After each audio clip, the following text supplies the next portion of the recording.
अस्सलाम वालेकुम। Last topic में जो हमने पढ़ा था वो था ज्योमेट्रिक मीन। और ज्योमेट्रिक मीन में हमने दो केसेस पढ़े थे। नंबर वन जो पढ़ा था वो हमने सिंपल वैल्यूज़ के लिए पढ़ा था कि आपके पास कोई डाटा रॉ डाटा दिया हुआ हो तो उसके लिए जो फार्मूला हमने बनाया था वो था 1/n summation log of x i. ठीक है। और दूसरा फार्मूला जो हमने बनाया था वो बनाया था हमने ग्रुप्ड फ्रीक्वेंसी डिस्ट्रीब्यूशन के लिए। अगर आपके पास फ्रीक्वेंसी वाला कोई डाटा दिया हो, जैसे कि आपको टेबल फॉर्म में मिलता था या ग्रुप फॉर्म में हो, आपके पास क्लासेस हों, उसके साथ फ्रीक्वेंसी दी हुई हो और उसको कहा जाए कि आपने इसका ज्योमेट्रिक मीन फाइंड करना है, तो वो कैसे फाइंड करते हैं। तो ये दो केसेस थे। हमने एक तो पढ़ लिया था, उसकी एग्जांपल भी की थी। तो जो दूसरा था उसका फार्मूला हमने बना लिया था और ये आज हम एग्जांपल करने लगे हैं। ये है the given the following frequency distribution calculate geometric mean. ठीक हो गया कि ये क्या कह रहा है, फ्रीक्वेंसी डिस्ट्रीब्यूशन। यहाँ पे फ्रीक्वेंसी का जिक्र है। तो यहाँ पर दो चीज़ें हैं, आपके पास वेट्स हैं 65 to 84 है और फ्रीक्वेंसी उसकी क्या है 9 है। फिर आगे है 85 to 104, उसकी फ्रीक्वेंसी क्या है 10 है। आगे है 105 to 124, ये आपके पास जो फ्रीक्वेंसी है वो 17 है। इसी तरह 10 है, 5 है, 4 है और 5 है। ये आपको उसने डाटा दे दिया। डाटा क्या दिया, एक तो आपको क्लासेस दे दी, क्लासेस के साथ आपको उसकी फ्रीक्वेंसी दे दी। इस क्लास की फ्रीक्वेंसी दी, इस क्लास की फ्रीक्वेंसी, इस क्लास की फ्रीक्वेंसी, जैसे जैसे आपको क्लासेस दी उनके साथ फ्रीक्वेंसी आपको बता दी और कह दिया कि आपने क्या करना है, कैलकुलेट करना है ज्योमेट्रिक मीन। ओके। और हम जानते हैं कि ज्योमेट्रिक मीन का जो हमने फार्मूला पढ़ा था वो था 1/n summation f i log x i, ये फार्मूला था। ठीक है। तो हमारे पास वेट्स ये आ गए, ये हमने लिख लिए क्लासेस। इसके साथ जो फ्रीक्वेंसी है एफ़ है तो हमने उसको कह देना है एफ आई। तो ये हमने 9, 10, 17, 10, 5, 4, 5 ले ली, सारी की सारी ले ली। ठीक हो गया। अब क्या करना है, अब हमने जो ये दो चीज़ें उसने हमें दी हैं, हमने बाकी सारी चीज़ें यहाँ से फाइंड करनी है। कैसे फाइंड करनी है, ये आपने सबसे पहले फाइंड करना है एक्स आई, यानी कि मिडल टर्म निकालनी है, मिड पॉइंट्स जिनको हम कहते हैं। और ये मैंने आपको फार्मूला बताया था कि कैसे आपने इसको फाइंड करना है।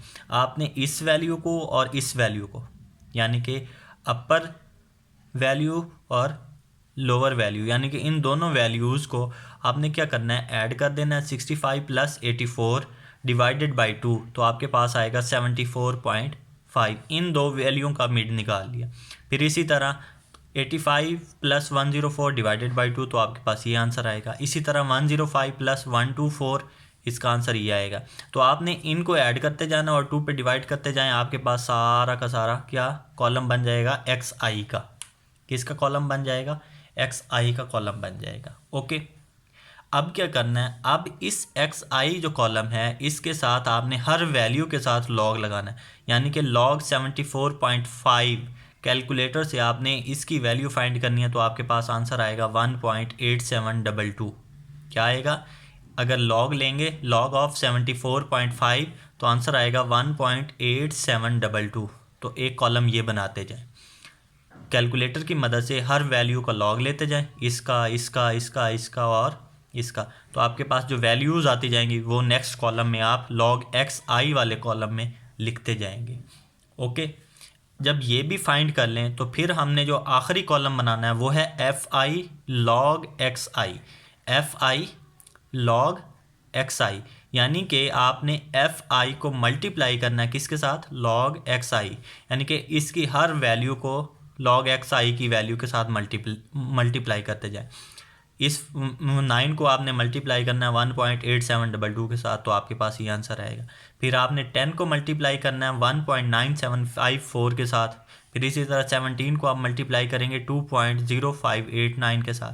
इसी तरह सबको मल्टीप्लाई करेंगे तो आपके पास वो कॉलम भी जनरेट हो जाएगा। ओके। ये आपने कॉलम बना लिया सारा वैल्यूज़ का। अब क्या करना, हमारे पास जो फार्मूला है वो है G = 1/n summation f i log of x i, f i log of x i. अब इसकी समेशन, यानी कि इन सब वैल्यूज़ को ऐड करेंगे तो ये आपके पास आ गया summation f i log x i की वैल्यू, ये आपके पास बन गई 124.2483। और यहाँ पे जहाँ पे ग्रुप्ड की बात होगी, जब भी आप लोगों ने ध्यान देना है कि यहाँ पर जो n है वो ये वाला है fi, यानी कि इन सब को ऐड करेंगे तो ये आपके पास टोटल वैल्यू क्या बनी है 60 है। तो वहाँ पे क्या था, वहाँ पे आपके पास सिंपल वैल्यूज़ थी, डिस्क्रीट वैल्यूज़ थी, उसमें आपने क्या किया था, उन वैल्यूज़ को गिन लिया था और गिन के जितना नंबर बना था वो हमने वहाँ पर n की वैल्यू पुट की थी। तो यहाँ पर जो n है वो है fi, समेशन fi। तो आपने क्या करना है, इन सब को ऐड करना है, 9 + 10 19 + 17 + 10 + 5 + 4 + 5, तो ये आपके पास टोटल बनेगा 60। यानी कि ये जो कॉलम है ये है समेशन fi, जो कि इक्वल है किसके, n के। अगर आप ग्रुप्ड फ्रीक्वेंसी का क्वेश्चन कर रहे हैं तो तब आपने इन फ्रीक्वेंसीज़ को ऐड करना है, जो वैल्यू बनेगी वो n के इक्वल है। और अगर सिंपल वैल्यूज़ का कर रहे हैं तो फिर सिर्फ वैल्यूज़ को ऐड करके आपने n की वैल्यू लिख देनी है। क्लियर है, ये फ़र्क वाजे हो जाए कि आपने जो n लेना है सिंपल वैल्यूज़ में, आपने सिंपल वैल्यूज़ को ऐड करना है, सॉरी उनको गिन लेना है, गिन कर n की वैल्यू पुट कर देनी। लेकिन जब ग्रुप्ड फ्रीक्वेंसी डिस्ट्रीब्यूशन हो, ग्रुप वाला क्वेश्चन हो, तो तब आपने फ्रीक्वेंसी जो आपको दी हुई होगी उसको ऐड करना है, ऐड करके उसको जितना आपका आंसर आए उस आंसर को n की जगह लिखना है। ठीक हो गया। तो आगे हमारे पास जो आया वैल्यू, ये आ गई हमारे पास 124.2483। क्लियर है।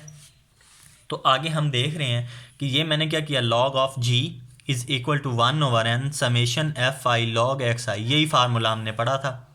ओके, तो मैंने क्या किया, 1/n की जगह क्या 1/60, 1/60 जो समेशन fi के कॉलम से हमने वैल्यूज़ को ऐड किया, तो ये आपके पास आंसर आया 1/60। और यहाँ ये जो सारी वैल्यू हमने बनाई थी इसको जब सम किया तो हमारे पास आंसर आया था 124.2483। तो जब हम इसको डिवाइड करेंगे तो आंसर आ जाएगा 2.0708। अब क्या करेंगे, बोथ साइड एंटी लॉग ले लें, इधर एंटी लॉग लेंगे तो आपके पास जी रह जाएगा और इधर एंटी लॉग लेंगे तो इसकी वैल्यूज़ का जब एंटी लॉग लेंगे तो आपके पास आंसर आएगा 117.7 ग्राम्स, क्योंकि वेट में आपको डाटा दिया हुआ था तो आपने उसके साथ लगा दिया ग्राम्स। तो ये आपके पास जी की वैल्यू आ गई ग्रुप्ड फ्रीक्वेंसी डिस्ट्रीब्यूशन के लिए। क्लियर है। पहले जो हमने पढ़ा था वो किसके लिए था, सिंपल वैल्यूज़ के लिए ज्योमेट्रिक मीन निकाला था। अब हमने ग्रुप्ड फ्रीक्वेंसी डिस्ट्रीब्यूशन वाला क्वेश्चन के लिए ज्योमेट्रिक मीन फाइंड किया है। Clear, okay. आगे हम पढ़ते हैं हार्मोनिक मीन। जैसा कि मैंने लास्ट लेक्चर में बताया था आप लोगों को कि हमने ज्योमेट्रिक मीन पढ़ लिया और इससे नेक्स्ट जो हमने पढ़ना वो है हमारा हार्मोनिक मीन। बहुत ही आसान है, जैसे ज्योमेट्रिक मीन आसान था वैसे ही हार्मोनिक भी बहुत इजी है। ठीक है, तो ये आपको ये द हार्मोनिक मीन, ये क्या है, harmonic mean. Okay, the harmonic mean h, geometric mean G से रिप्रेजेंट किया था, अरिथमेटिक मीन हमने किससे रिप्रेजेंट किया था, एक्स बार से या म्यू से कहा था। तो इनके लिए आपने जी फाइंड करना, आपने जी कहना है ज्योमेट्रिक मीन के लिए, और हार्मोनिक मीन के लिए हम क्या कहेंगे, H. The harmonic mean H is set of N values x1 x2 up to x10। Same वही प्रोसीजर है कि आपने सारी वैल्यूज़ ले लेनी है, जैसे उधर था अरिथमेटिक मीन के लिए किया था, फिर उसके बाद हमने ज्योमेट्रिक मीन के लिए किया, हमारे पास जो वैल्यूज़ थी। अब इसको डिफ़ाइन कैसे करना है, is defined as the reciprocal of the arithmetic mean. जो आपका अरिथमेटिक मीन था ना, समेशन xi/n, उसका रेसिप्रोकल क्या होगा, n/ summation xi। Clear, reciprocal of arithmetic mean, यहाँ तक बात समझ लें। The reciprocal of arithmetic mean, यहाँ तक बात समझें कि आपके पास अरिथमेटिक मीन का जो फार्मूला था वो था समेशन xi/n। तो इसका रेसिप्रोकल क्या होगा, n/ समेशन xi। क्लियर। आगे कहता है of the reciprocals of the values, arithmetic mean का जो रेसिप्रोकल है उसकी जो वैल्यूज़ हैं उसका फिर रेसिप्रोकल आपने लेना है। क्या हुआ, जो आपके पास वैल्यूज़ थी यानी कि समेशन xi वाला जो था, xi, x1, x2, x3, उसका रेसिप्रोकल, फिर उस होल का रेसिप्रोकल। क्लियर है कि आपने पहले तो अरिथमेटिक मीन का रेसिप्रोकल लेना है, वो ले लिया, फिर जो वैल्यूज़ हैं आपकी उनका भी रेसिप्रोकल लेना है। बात को समझ लें कि सबसे पहले आपने क्या करना है, इस अरिथमेटिक मीन का जो हमने पढ़ा था summation X I over N, उसका रेसिप्रोकल करना है, वो होगा N over summation X I. और फिर क्या करना है, वो जो नीचे एक्स आई वैल्यूज़ हैं सारी, उनका फिर अगेन हमने रेसिप्रोकल करना है, तो वो होगा N over 1 over x I, summation 1 over x i, यानी कि वैल्यूज़ का हमने रेसिप्रोकल करना है, तो समेशन 1 ओवर एक्स आई हो जाएगा। तो ये देखें इन symbols h is equal to reciprocal of values, ये वैल्यूज़ हैं। देखें reciprocal of 1 over x one plus 1 over x two plus 1 over x three up to 1 over x n over n. Clear है कि आपने क्या किया, रेसिप्रोकल ऑफ, तो ये पहले क्या कर दिया हमने, ये जो वैल्यूज़ थी हमारे पास x1 x2 x3 up to xn, इनका रेसिप्रोकल ऑलरेडी हमने कर दिया है। क्या कर दिया है हमने, इनका रेसिप्रोकल कर दिया है। 1 ओवर x1 कर दिया प्लस 1 ओवर x2 कर दिया plus 1 over x3 plus 1 over xn, यानी कि ये वाली बात तो हम पहले ही कर चुके हैं, रेसिप्रोकल्स ऑफ द वैल्यूज़। तो ये रेसिप्रोकल हो गया वैल्यूज़ का। क्लियर। अब क्या करना है, इस पूरी ये जो हमारे पास पूरा फार्मूला है इसका अगेन रेसिप्रोकल करना है। जब रेसिप्रोकल इसका करेंगे तो हमारे पास जो वैल्यू बनेगी वो n over summation 1 over x i बन जाएगी। क्लियर है, n over summation 1 over x i. दो दफ़ा रेसिप्रोकल करना है। कैसे, फर्स्ट आपने इन वैल्यूज़ का रेसिप्रोकल करना है। क्लियर। फिर अगेन आपने रेसिप्रोकल करना है इस पूरी वैल्यू का। तो जब ये तो ऑलरेडी मैंने कर दिया है, ठीक है, तो फिर आपने इस पूरी वैल्यू का रेसिप्रोकल करना है, तो वो आपके पास वैल्यू आएगी n over summation 1 over x i. Clear है, ओके। तो हम अब इसकी एक एग्जांपल कर लेते हैं तो फिर आपको इजीली क्लियर हो जाएगा। Suppose a car is moving या running, suppose a car is running at the rate of 15 km per hour during the first 30 km। ठीक है, कि आपकी जो कार है वो मूव कर रही है 15 kilometre per hour during the first 30 km, यानी कि फर्स्ट जो 30 किलोमीटर हैं उसमें जो आपकी कार रनिंग कर रही है उसकी जो स्पीड है वो है 15 किलोमीटर पर आवर। ठीक हो गया। फिर उसके बाद आ जाते हैं at 20 kilometre per hour during the second 30 kilometre. उसके बाद जो 30 किलोमीटर है उनके लिए जो कार की स्पीड है वो 20 है। ठीक है, इसी तरह जो नेक्स्ट इससे थर्ड 30 किलोमीटर है उनके लिए जो कार की स्पीड है वो है 25 किलोमीटर पर आवर। ठीक है, तो वो कहता है इसका हार्मोनिक मीन आपने क्या करना है, कैलकुलेट करना है। वो कैसे करते हैं हम देख लेते हैं अभी।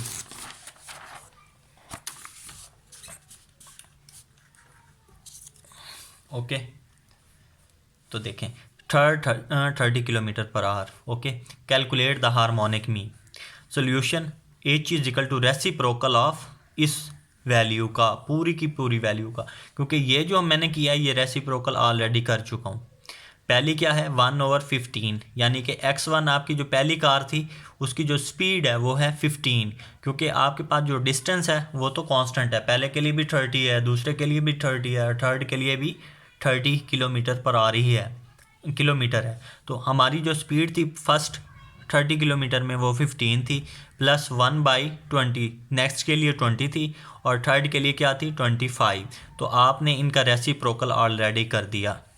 Okay, then reciprocal of this whole value, जब इस पूरी वैल्यू का हम रेसिप्रोकल करेंगे तो हमारा आंसर जो होगा वो 3 ओवर 1 ओवर 15 का आंसर 0.06667 प्लस 0.5000 प्लस 0.0400। ओके, यानी कि इनकी वैल्यूज़ ये 3 ऊपर चला गया, ये जब नीचे आए तो 1/15 का आंसर लिख दिया, 1/20 का आंसर लिख दिया, 1/25 का आंसर लिख दिया।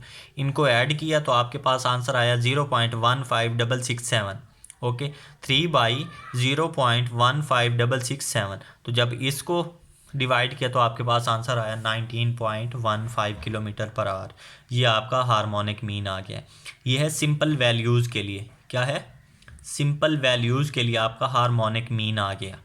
तो नेक्स्ट जो हमने पढ़ना है वो ग्रुप्ड फ्रीक्वेंसी डिस्ट्रीब्यूशन के लिए हार्मोनिक मीन निकालना सीखेंगे। कि अगर आपके पास कोई इस तरह का क्वेश्चन आए जिसमें फ्रीक्वेंसी हो, फ्रीक्वेंसी डिस्ट्रीब्यूशन दी हुई हो, फ्रीक्वेंसी वाला क्वेश्चन हो, या आपको क्लासेस दी हो और उसके साथ फ्रीक्वेंसी दी हुई हो, तो उसके लिए हम कैसे फार्मूला इसका बनाएंगे और वो कैसे हमने इसको सॉल्व करना है, तो उसकी नेक्स्ट हम एग्जांपल करेंगे इंशाल्लाह। अल्लाह हाफिज़।